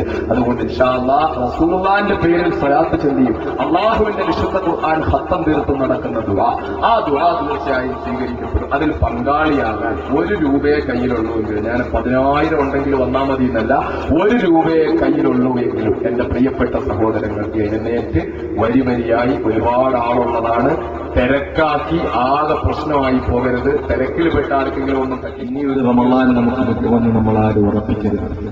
ഈ റമളാൻ പോലും പൂർത്തിയാക്കാൻ നമ്മൾ ഉണ്ടാകുമെന്ന് നമുക്ക് ഉറപ്പിക്കാൻ കഴിയില്ല. ഒരു വിശ്വാസിയെ സംബന്ധിച്ചിടത്തോളം ഏത് നിമിഷമാണ് മരണം പിടികൂടുന്നതെന്ന് അറിയാൻ കഴിയില്ല. നമ്മുടെ തൊട്ടടുത്തുള്ള ആൾ മരിക്കുമ്പോഴും, നമ്മളോടൊപ്പം പ്രസംഗം കേൾക്കാൻ വന്ന ആൾ മരിക്കുമ്പോഴും, നമ്മുടെ വീട്ടിലുള്ളവർ മരിക്കുമ്പോഴും നമ്മൾ മരിക്കില്ല എന്ന ഒരു ചിന്ത നമ്മുടെ മനസ്സിനെ സാധാരണ നിലയിൽ ഷെയ്ത്താൻ ആ ഒരു ചിന്തയിട്ട് നമ്മളെ കീഴടക്കി വെച്ചിരിക്കും. ആ ഒരവസ്ഥയിൽ നമ്മളാകാൻ പാടില്ല. എപ്പോഴും മരണത്തെ സ്മരിക്കുക എന്നുള്ളത് സുന്നത്താണ്. മഹാനായ റസൂലുള്ളാഹി സ്വല്ലല്ലാഹു അലൈഹി വസല്ലം തങ്ങൾ മദീന പള്ളിയിലേക്ക് കടന്നു വരുമ്പോൾ ചിരിക്കുകയും കളിക്കുകയും ചെയ്തുകൊണ്ടിരിക്കുന്ന ചില സഹാബാക്കളായ ചെറുപ്പക്കാരെ കണ്ടിട്ട് പറഞ്ഞ, മക്കളെ, നിങ്ങൾ ചിരി ഉപേക്ഷിക്കുക. നിങ്ങൾ മരണത്തെക്കുറിച്ച് എല്ലാ ചിരികളും കളികളും സന്തോഷങ്ങളും നഷ്ടപ്പെടുന്ന, മുറിഞ്ഞു പോകുന്ന മരണത്തെപ്പറ്റി, മുറിച്ചു കളയുന്ന മരണത്തെപ്പറ്റി നിങ്ങൾ അധികമായി ഓർക്കുക. അതുകൊണ്ട് എന്റെ പ്രിയപ്പെട്ട അനുജന്മാരോട് എനിക്ക് പറയാനുള്ളത്, നമ്മളിങ്ങനെ നാടിന്റെ രീതിക്കൊത്തിങ്ങനെ പോകുന്ന ഒരവസ്ഥയ്ക്ക് മാറ്റം വരുത്തുക. ഇവിടെ വന്ന പല സഹോദരങ്ങളും ഞാൻ കുറ്റം പറയുകയാണെന്ന് കരുതരുത്. ഞാനെങ്കിലും ഇത് പറയണമല്ലോ, അതുകൊണ്ട് പറയുകയാണ്. മാത്രമല്ല, ഞാനിത് പറഞ്ഞാൽ ആരും വലിയ പരാതിയായിട്ട് കണക്കെടുക്കൂല എന്നതുകൊണ്ടും പറയുകയാണ്. എന്റെ പ്രിയപ്പെട്ട പല അനുജന്മാരും ഇവിടെ കൈപിടിക്കാൻ വരുമ്പോൾ സ്വർണ്ണമോതിരം ഞാൻ കയ്യിൽ കണ്ടു. സ്വർണത്തിന്റെ മോതിരമിട്ടുകൊണ്ട് കൈപിടിച്ച അനുജന്മാരെ ഞാൻ കണ്ടു. കഴുത്തിൽ സ്വർണമോ വെള്ളിയോ ഒക്കെ മാലയും ചെയിനും ഒക്കെ കിടക്കുന്നത് ഞാൻ കണ്ടു. ഇതൊന്നും ഇസ്ലാമികമല്ല. ഇതൊക്കെ നമ്മൾ മാറ്റണം. നമ്മൾ ഒരു ഇസ്ലാമിന്റെ ചട്ടക്കൂട്ടിനുള്ളിലേക്ക് ഒതുങ്ങണം. അതിന്റെ അർത്ഥം നമ്മൾ ഇസ്ലാമിക തീവ്രവാദികളാകണമെന്നല്ല. ഇസ്ലാമിന്റെ ചട്ടക്കൂട്ടിനുള്ളിൽ ഒതുങ്ങുക എന്ന് പറഞ്ഞാൽ അതിന്റെ അർത്ഥം വിട്ടുവീഴ്ച പാടില്ല എന്നോ, വിനയം പാടില്ല എന്നോ, താഴ്മ പാടില്ല എന്നോ, കാരുണ്യം പാടില്ല എന്നോ ഒന്നുമല്ല. നമ്മൾ ബദറിന്റെ രാത്രിയിലാണുള്ളത്. ഈ അനുഗ്രഹീതമായ ബദർ ദിനത്തിൽ നാം ഓർക്കണം, മഹാനായ നമ്മുടെ നായകൻ അഷ്റഫുൽ ഖൽഖ് മുഹമ്മദ് മുസ്തഫ സല്ലല്ലാഹു അലൈഹി വസല്ലം തങ്ങൾ അവിടുത്തെ ജീവിതത്തിലെ ഏറ്റവും വലിയ പോരാട്ടം നേരിട്ടു ബദറിൽ. ആ ബദറിലെ പോരാട്ടത്തിൽ മഹാനായ പ്രവാചകൻ സല്ലല്ലാഹു അലൈഹി വസല്ലം തങ്ങളെ കൊല്ലാൻ വേണ്ടി തീരുമാനമെടുത്തു വന്ന ശത്രുക്കൾ അപ്രതീക്ഷിതമായിട്ടുണ്ടായ യുദ്ധമല്ല. പിറന്നു വീണ നാട്ടിൽ നിന്നും മഹാനായ പ്രവാചകനെയും അനുചരന്മാരെയും ആട്ടിപ്പായിച്ച് അവരവിടെ നിന്ന് മദീനയിൽ നിന്ന് അവിടെ ഒരു രാഷ്ട്രം കെട്ടിപ്പടുത്തുകൊണ്ടിരിക്കുമ്പോൾ, അവിടെ ഒരു സംസ്കാരവും ഒരു രീതിയും ഒരു ശൈലിയും ഒരു രാഷ്ട്രവും അതിന്റെ ചട്ടക്കൂടുകളും ഉണ്ടാക്കിക്കൊണ്ടിരിക്കുമ്പോൾ മഹാനായ പ്രവാചകനെയും അവിടുത്തെ പ്രിയപ്പെട്ട അനുയായികളെയും ആക്രമിച്ച് കീഴടക്കുന്നതിന് വേണ്ടി വന്നു. റസൂലുള്ളാഹി സ്വല്ലല്ലാഹു അലൈഹി വസല്ലം വളരെ ഗൗരവമായി നാം ശ്രദ്ധിക്കേണ്ട ഒരു കാര്യമാണ് പറയുന്നത്. 313 സഹാബാക്കൾ യുദ്ധത്തിൽ പങ്കെടുത്തു എന്ന് പറയുമ്പോൾ, ഒരാളിനെ അവിടെ കിട്ടിയാൽ ആ കിട്ടുന്ന ആള് ഏറ്റവും 1000 പേരുടെ സ്ഥാനത്ത് നിൽക്കുന്നവണ്ണം ഒരാളുകൂടെ ഉണ്ടായിരുന്നെങ്കിൽ എന്ന് ചിന്തിച്ചുകൊണ്ടിരിക്കുന്ന അവസ്ഥ. ഇങ്ങനെ സഹാബാക്കൾ 313 പേര്, യഥാർത്ഥത്തിൽ 311 പേരാണ് അങ്ങോട്ട് പോയത്. മറ്റ് 2 പേരെന്ന് പറയുന്നത് മഹാനായ ഹുദൈഫ റളിയല്ലാഹു തആല അൻഹുവും അദ്ദേഹത്തിന്റെ പിതാവായ യമാൻ റളിയല്ലാഹു തആല അൻഹുവുമാണ്. അവര് 2 പേര് അവര് മറ്റേതോ ഒരാവശ്യത്തിന് വേണ്ടി, സ്വന്തമായ ഒരാവശ്യത്തിന് വേണ്ടി യാത്രയിലായിരിക്കുമ്പോഴാണ് നബി സല്ലല്ലാഹു അലൈഹി വസല്ലം തങ്ങളും അവിടുത്തെ പ്രിയപ്പെട്ട അനുയായികളും യുദ്ധത്തിന് പോയി എന്നുള്ള കാര്യം അറിയുന്നത്. ആ യുദ്ധത്തിൽ പങ്കെടുക്കാൻ വേണ്ടി ഹുദൈഫ റളിയല്ലാഹു തആല അൻഹുവും അദ്ദേഹത്തിന്റെ പിതാവും കൂടി ബദറിലേക്ക് പോവുകയാണ്. അങ്ങനെ ബദറിലേക്ക് പോയിക്കൊണ്ടിരിക്കുന്ന ഹുദൈഫ റളിയല്ലാഹു തആല അൻഹുവിനെയും പിതാവിനെയും മക്കക്കാരുടെ ചാരന്മാർ കണ്ടു. അവർ അവരെ പിടിച്ചുകെട്ടി, അവരവിടെ തടങ്കലിലിട്ടപ്പോൾ അവരൊരുപാട് പറഞ്ഞു, ഞങ്ങളെ വിടുക, ഞങ്ങളെ എങ്ങനെങ്കിലും വിടുക, ഞങ്ങളെ മുഹമ്മദിന്റെ കൂടെ പോയി ചേരൂല്ല. ഉറപ്പാണോ? നിങ്ങൾ ഖുറൈശികൾക്കെതിരെ യുദ്ധം ചെയ്യൂല എന്നുള്ളത് ഉറപ്പാണോ? അതേ, ഖുറൈശികൾക്കെതിരെ ഞങ്ങൾ യുദ്ധം ചെയ്യൂല. നിങ്ങൾ മുഹമ്മദിനെ സഹായിക്കുന്നില്ലെന്നുള്ളത് ഉറപ്പാണോ? അതേ, ഞങ്ങൾ സഹായിക്കില്ല. അങ്ങനെ അവസാനം ഖുറൈശികളെ മക്കക്കാരുടെ ചാരന്മാരുടെ പിടിയിൽ നിന്ന് ഹുദൈഫ റളിയല്ലാഹു അൻഹുവും അദ്ദേഹത്തിന്റെ പിതാവും ആ പിടിയിൽ നിന്ന് രക്ഷപ്പെട്ട് പുറത്തു വന്നു. അവര് പറഞ്ഞിരിക്കുന്ന വാക്ക്, ഞങ്ങൾ ഖുറൈശികൾക്കെതിരെ യുദ്ധം ചെയ്യില്ല, മുഹമ്മദിന്റെ കൂടെ ചേരില്ല എന്നാണ്. പക്ഷെ രക്ഷപ്പെട്ടു കഴിഞ്ഞപ്പോൾ അവർക്ക് കഴിയുമോ? അല്ലാഹുവിന്റെ റസൂലും അവിടുത്തെ പ്രിയപ്പെട്ട സഹാബാക്കളും സ്വർഗം നേടാൻ വേണ്ടി അതിശക്തമായ പോരാട്ടത്തിൽ ഏർപ്പെട്ടിരിക്കുമ്പോൾ ആ പോരാട്ടത്തിന്റെ പാതയിൽ കരുത്തേ കണ്ട തങ്ങൾക്ക് നിശബ്ദരായി നിശ്ചലരായി നിൽക്കാൻ പറ്റുമോ? അവര് നേരെ ഓടി അല്ലാഹുവിന്റെ റസൂലിന്റെ അടുക്കിലേക്ക് ഓടി. അവിടെ ചെന്നു. നബി സല്ലല്ലാഹു അലൈഹി വസല്ലം തങ്ങൾ ഒരാളെ അപ്പൊ കിട്ടിയാൽ 1000 പേര് വന്ന് കൂടുന്ന സന്തോഷമാണ്. കാരണം ഒരൊറ്റ ആളുണ്ടെങ്കിൽ ആ സമയത്ത് വമ്പിച്ച നേട്ടമാണ്. ആ അവസ്ഥയിലാണ് ധീരവീര ശൂരപരാക്രമികളുടെ കൂട്ടത്തിൽപ്പെട്ട ഹുദൈഫയും അവിടുത്തെ പ്രിയപ്പെട്ട പിതാവും വന്നു ചേരുന്നത്. നബി സല്ലല്ലാഹു അലൈഹി വസല്ലം തങ്ങൾ അവർ വന്നപ്പോൾ നിങ്ങൾ എവിടായിരുന്നു? കണ്ടില്ലല്ലോ. സന്തോഷത്തോടെ സ്വാഗതം ചെയ്തു. യോദ്ധാക്കളുടെ കൂട്ടത്തിൽ പോകാൻ പറഞ്ഞു. മൂർച്ചയേന്തിയ വാളുമായി അവരതാ യോദ്ധാക്കളുടെ കൂട്ടത്തിലേക്ക് ഇറങ്ങാൻ നേരത്ത് പറഞ്ഞൊരു ചെറിയ പ്രശ്നമുണ്ട് നബിയെ, ഞങ്ങളെ വഴിയിൽ വെച്ച് പിടിച്ചിരുന്നു മക്കക്കാരുടെ ചാരന്മാർ. അവര് മക്കാ മുശ്രിക്കുകളുടെ ചാരന്മാരെ ഞങ്ങളെ പിടിച്ചപ്പോൾ രക്ഷപ്പെടാൻ വേണ്ടി ഞങ്ങൾ അവരെടുത്ത് പറഞ്ഞു, നിങ്ങൾ ഞങ്ങളെ വിടുക, ഞങ്ങൾ ഒരു കാരണവശാലും മുഹമ്മദിന് വേണ്ടി ഖുറൈശികൾക്കെതിരെ യുദ്ധം ചെയ്യൂല എന്ന് പറഞ്ഞിട്ടുണ്ട്. അങ്ങനെ ഒരു വാക്ക് പറഞ്ഞിട്ടുണ്ട്. അല്ലാഹുവിന്റെ റസൂലിന്റെ മുഖം കറുത്തു. ഇന്നാ ലാ നുഖ്ലിഫുൽ വഅദ്, നമുക്ക് വാഗ്ദാനം ലംഘിക്കാൻ പറ്റില്ല. വാള് മാറ്റിവെക്ക്, നിങ്ങൾ മാറി നിൽക്ക്. നിങ്ങളെയും അല്ലാഹു സുബ്ഹാനഹു വ തആല ബദരീങ്ങളുടെ കൂട്ടത്തിൽ പെടുത്തും. അവരുടെ പുണ്യം നിങ്ങൾക്ക് കിട്ടും, മഹത്വം കിട്ടും. പക്ഷേ നിങ്ങൾ അവർക്ക് കൊടുത്ത വാക്ക് അത് ലംഘിക്കുന്നത് ശരിയല്ല. ആ വാഗ്ദത്ത ലംഘനം നിങ്ങൾക്ക് പാടില്ല. ഏത് ഘട്ടത്തിലായത് വളരെ ഗൗരവമായി ഓർക്കണം. ആർക്കാ വാക്ക് കൊടുത്തത്? മക്കാ മുശ്രിക്കുകൾക്കാ വാക്ക് കൊടുത്തത്. എന്താ വാക്ക് കൊടുത്തത്? അവർക്കെതിരെ യുദ്ധം ചെയ്യൂല എന്ന വാക്ക് കൊടുത്തത്. ഇവിടെ നടക്കുന്നത് എന്താ? അസത്യത്തിനും അധർമ്മത്തിനും അനീതിക്കുമെതിരെയുള്ള അതിശക്തമായ പോരാട്ടം. ഈ പോരാട്ടത്തിൽ ഒരു മനുഷ്യനെ കിട്ടിയാൽ അപ്പോൾ ഒരു 100 പേരെ കിട്ടുന്നതിന് തുല്യമായിരിക്കവേ 2 ധീര പോരാളികളെ മാറ്റി നിർത്തപ്പെടുകയാ അവര് കൊടുത്ത വാക്ക് പാലിക്കുന്നതിന് വേണ്ടി. എന്നിട്ട് അവരും ബദരീങ്ങളുടെ 313 തികയുന്നത് ആ 2 പേര് കൂടെ ചേരുമ്പോഴാണ്. ഇത് മഹാനായ അഷ്റഫുൽ ഖൽഖ് മുഹമ്മദ് മുസ്തഫ സല്ലല്ലാഹു അലൈഹി വസല്ലം പാലിച്ച കാര്യമാണ്. ഇത് വളരെ ഗൗരവമായി നമ്മൾ കാണേണ്ട കാര്യമാണ്. അതുപോലെ അല്ലാഹുവിന്റെ ഹബീബ് അവിടുന്ന് ബദറിൽ തങ്ങൾക്കെതിരെ അതിശക്തമായ പോരാട്ടം നടത്തി. തങ്ങളുടെ പ്രിയപ്പെട്ട സഖാക്കളിൽ പലരെയും വെട്ടിമുറിച്ച് നിലത്തിട്ട ആ ധിക്കാരികളായ അക്രമികളായ തങ്ങളെ നശിപ്പിക്കാൻ വന്ന എന്നേക്കുമായി ഇസ്ലാമിക സമൂഹത്തെ ഇല്ലായ്മ ചെയ്യുന്നതിന് വേണ്ടി വന്ന് തീരുമാനമെടുത്തു വന്ന മക്കാ കുഫാറുകളിൽ നിന്ന് 70 പേരെ തടവുകാരായി പിടിച്ചു. ആ 70 പേർ അവര് വെട്ടുകൊണ്ടവരുണ്ട്, അടികൊണ്ടവരുണ്ട്, യുദ്ധക്കളത്തിൽ വീണവരുണ്ട്. അങ്ങനെയൊക്കെയുള്ള 70 പേരെ തടവുകാരായി പിടിച്ചുകൊണ്ട് വിജയഭേരി മുഴക്കി സഹാബാക്കൾ അങ്ങോട്ട് പോവുകയാ മദീനയിലേക്ക്. ഈ 70 തടവുകാരെ ഇങ്ങനെ കൈകൾ കൂട്ടിക്കെട്ടി നടപ്പിച്ചിങ്ങനെ കൊണ്ടുപോവുകയാ. അല്പമങ്ങെത്തിയപ്പോൾ അല്ലാഹുവിന്റെ റസൂൽ തിരിഞ്ഞു നോക്കി. കാരുണ്യത്തിന്റെ കടലായ മുസ്ലിങ്ങൾക്ക് മാത്രം കരുണയെന്നല്ല, മുസ്ലിങ്ങൾക്ക് മാത്രം കരുണയായിട്ട് കാരുണ്യമായിട്ട് നിയോഗിച്ചെന്നല്ല പറഞ്ഞത്. ആലമീൻ, സർവ്വ മനുഷ്യർക്കും സർവ്വ ജീവജാലങ്ങൾക്കും സർവ്വ പ്രപഞ്ചത്തിനും കരുണയായി സൃഷ്ടിച്ച മഹാനായ റസൂലുള്ളാഹി സ്വല്ലല്ലാഹു അലൈഹി വസല്ലം തിരിഞ്ഞു നോക്കിയിട്ട് തന്റെ പ്രിയപ്പെട്ട സഹാബാക്കളോട് പറഞ്ഞു, അവർക്ക് 2 വിഷമം കൊടുക്കണ്ട. അവര് വെട്ടുകൊണ്ടവരാണ്, അവരടിയേറ്റവരാണ്, അവരുടെ യുദ്ധത്തിൽ പിടിക്കപ്പെട്ടവരാണ്, അവരുടെ ബന്ധുക്കൾ മരിച്ചൊടുങ്ങിയവരാണ്, അവര് ബന്ധുക്കളിൽ നിന്ന് വേർപെട്ടവരെ കൊണ്ടുപോവുകയാണ്. അവരെ നിങ്ങളെല്ലാവരും ഒട്ടകപ്പുറത്തുനിന്ന് താഴെ ഇറങ്ങുക, നിങ്ങൾ അവരെ ഒട്ടകപ്പുറത്ത് കയറ്റുക, എന്നിട്ട് നിങ്ങൾ നടക്കുക, നിങ്ങൾ അവരെ ഒട്ടകപ്പുറത്ത് കൊണ്ടുപോവുക മദീനയിലേക്ക്. മഹാനായ അഷ്റഫുൽ ഖൽഖ് മുഹമ്മദ് മുസ്തഫ സല്ലല്ലാഹു അലൈഹി വസല്ലം തങ്ങൾ ആ യുദ്ധത്തടവുകാരെ തന്റെ യുദ്ധം ചെയ്ത് ക്ഷീണിച്ച ദിവസങ്ങളായി യുദ്ധം ചെയ്ത് അതികഠിനമായ പോരാട്ടത്തിൽ ഏർപ്പെട്ട തന്റെ പ്രിയപ്പെട്ട സഹാബാക്കളെ താഴെ ഇറക്കിയിട്ട് ആ ഒട്ടകത്തിന്റെ പുറത്ത് അവരെ കയറ്റിക്കൊണ്ടുപോയി. ഇതൊക്കെ ഞാൻ എന്തിനാ പറയുന്നതെന്ന് വെച്ചാൽ, നമുക്ക് ഏത് ഘട്ടത്തിലും അല്ലാഹുവിന്റെ പ്രവാചകൻ നീതി പുലർത്തിയിട്ടുണ്ട്. അല്ലാഹുവിന്റെ പ്രവാചകൻ കാണിച്ച ഒരു മാതൃകയുണ്ട്. ആ ഉന്നതമായ മാതൃകയിൽ നിന്നുകൊണ്ട് നമ്മൾ മുന്നോട്ട് പോകണം. അല്ലാഹുവിന്റെ റസൂല് സ്വർണം ഹറാമാക്കിയെങ്കിൽ ഒരു മുസ്ലിം ചെറുപ്പക്കാരനും സ്വർണം ഇടാൻ പാടില്ല. സ്വർണം നിഷിദ്ധമാക്കിയെങ്കിൽ ആ സ്വർണം ഉപയോഗിക്കാതിരിക്കാനുള്ള ഇച്ഛാശക്തി നമുക്കുണ്ടാവണം. അല്ലാഹുവിന്റെ റസൂൽ മുഹമ്മദ് മുസ്തഫ സല്ലല്ലാഹു അലൈഹി വസല്ലം തങ്ങൾ ഒരിക്കലും കഴുത്തിൽ മാലയിട്ടിട്ടില്ലെങ്കിൽ ഒരു മുസ്ലിം ചെറുപ്പക്കാരനും അവൻ ചാവക്കാടുകാരനായാലും പൊന്നാനിക്കാരനായാലും വെളിയങ്കോടുകാരനായാലും മകനാടുകാരനായാലും മലപ്പുറംകാരനായാലും അവനിനെ സാക്ഷാൽ മദീനയിൽ ജനിച്ചവനായാലും മക്കാ മുക്കറമയിലുള്ളവനായാലും അള്ളാഹുവിന്റെ ഹബീബ് മാല കഴുത്തിലിട്ടിട്ടില്ല എങ്കിൽ ഒരു മുസ്ലിം ചെറുപ്പക്കാരനും മാല കഴുത്തിലിടരുത്. അള്ളാഹുവിന്റെ റസൂലിന്റെ കയ്യിൽ ഒരു ചെയിൻ ഇല്ലായിരുന്നെങ്കിൽ ആ ചെയിൻ നമ്മൾ പിന്നെ ഇടാൻ പാടില്ല. അള്ളാഹുവിന്റെ ഹബീബ് മുഹമ്മദ് മുസ്തഫ സല്ലല്ലാഹു അലൈഹി വസല്ലം തങ്ങളുടെ മാതൃക അത് നമ്മൾ സ്വീകരിക്കണം. അത് സ്വീകരിച്ചുകൊണ്ട് അള്ളാഹുവിന്റെ പ്രവാചകനെ ഇഷ്ടപ്പെട്ടുകൊണ്ട് പ്രവാചകനെ പ്രേമിച്ചുകൊണ്ട് പ്രവാചകന്റെ പേരിൽ സ്വലാത്ത് ചൊല്ലിക്കൊണ്ട് സ്വലാത്തൊരു പതിവാക്കണം മക്കളെ, സ്വലാത്തൊരു പതിവാക്കണം. ഞാൻ ആവർത്തിച്ചു പറയുകയാ, ഈ വിശുദ്ധ റമളാന്റെ അനുഗ്രഹീത രാത്രിയിൽ പറ്റുന്നത് കൊണ്ടല്ല. ഇന്നലെ മണിക്കൂറുകളോളം വിളിച്ചു കൂടിയിട്ട് ഇന്നലെ രാത്രിയിൽ ഞാൻ പോയിട്ട് പെയിൻ കില്ലർ 2 ഗുളിക കഴിച്ചിട്ടാ ഉറങ്ങാൻ കിടന്നത് ശരീരവേദന കൊണ്ട്. എന്നിട്ടും എനിക്ക് ഉറങ്ങാൻ പറ്റിയില്ല. സുബൈക്ക് ശേഷമാണ് ഉറങ്ങാൻ കിടന്നത്. എന്നിട്ട് സുബൈക്ക് ശേഷം എനിക്ക് ഉറക്കം വന്നില്ല. ശരീരവേദന കൊണ്ട് ഉറങ്ങാൻ പറ്റിയില്ല. അത്രത്തോളം എന്റെ ശരീരം ദുർബലമാണ്, അസ്വസ്ഥമാണ്.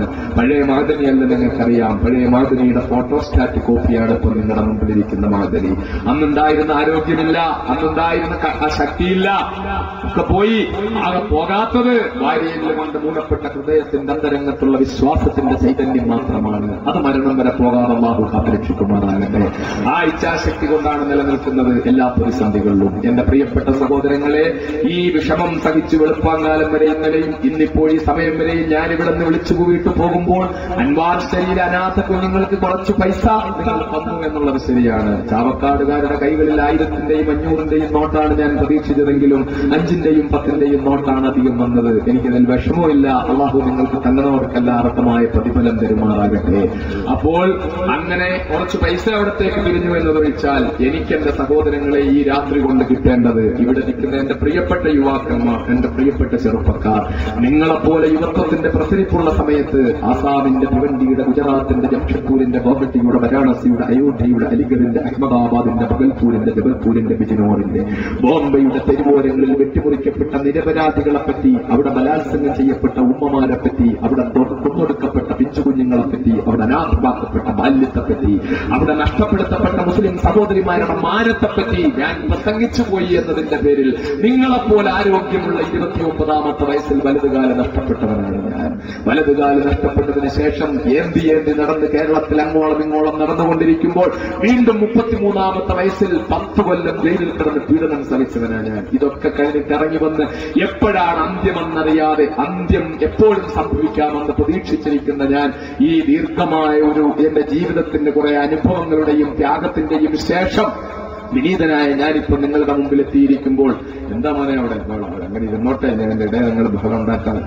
അപ്പോൾ ആ വയർ ഷോർട്ടാണ്. അപ്പൊ കുറച്ചങ്ങോട്ട് നീങ്ങിയിരുന്നു, കുറച്ചും അങ്ങോട്ട് വയർ ഷോർട്ടായി. പ്രിയപ്പെട്ട സഹോദരങ്ങളെ, എനിക്ക് എന്റെ പ്രിയപ്പെട്ട യുവാക്കളോട്, അനുജന്മാരോട് എനിക്ക് പറയാനുള്ളത്, എന്റെ പ്രിയപ്പെട്ട സഹോദരങ്ങൾ, എന്റെ പ്രിയപ്പെട്ട കൊച്ചനുജന്മാർ, ഈ രാത്രികൾ ഫലവത്താക്കണം.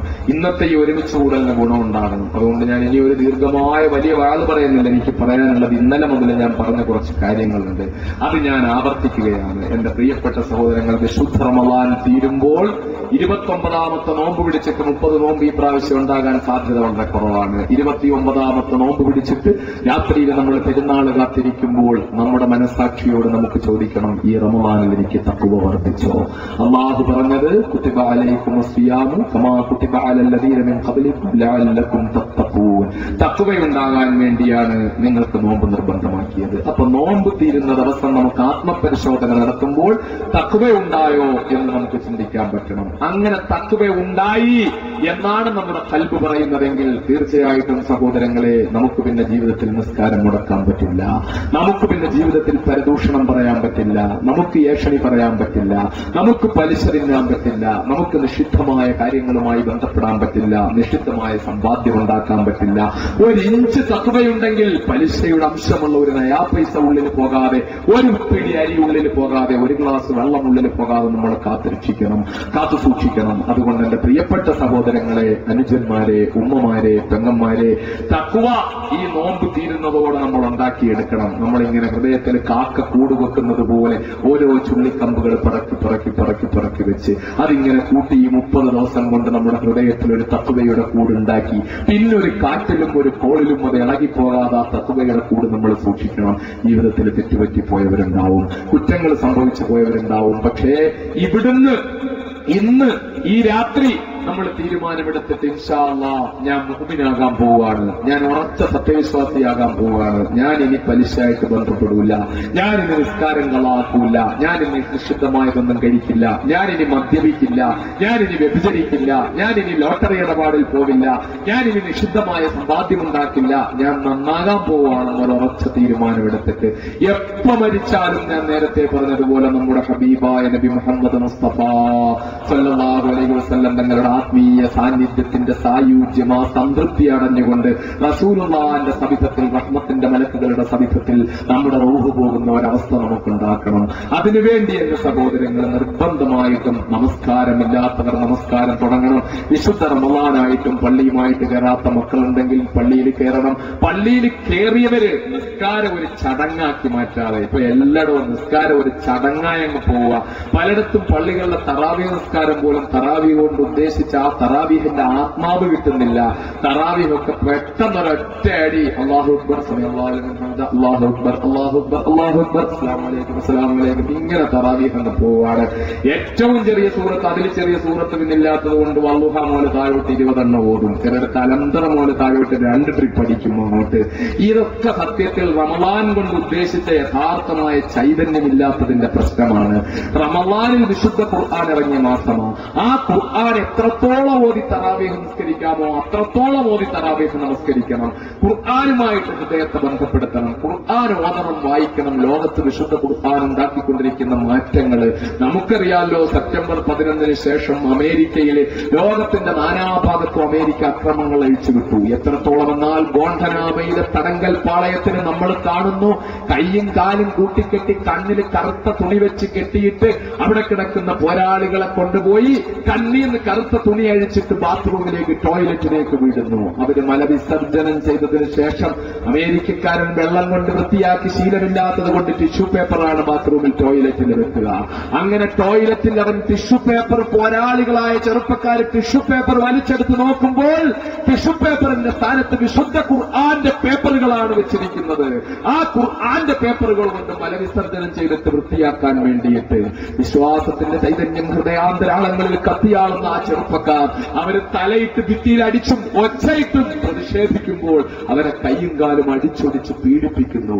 അങ്ങനെ അവർ അവിടെ കിടന്നിട്ട് അടുത്ത ഏതാനും ദിവസം, ഈ വിശുദ്ധ റമളാന്റെ തൊട്ടു മുമ്പത്തെ ദിവസവും നമ്മൾ വായിച്ചു, വായു കിടക്കാത്ത അറയിൽ കൊണ്ട് പൂട്ടിയിട്ട് വെള്ളവും ഭക്ഷണവും ഇല്ലാതെ ശ്വാസം പോലും കിട്ടാതെ അവിടെ കിടക്കുന്ന പോരാളികളിൽ ഒരാൾ മരിച്ചു എന്ന് നമ്മൾ വായിച്ചു.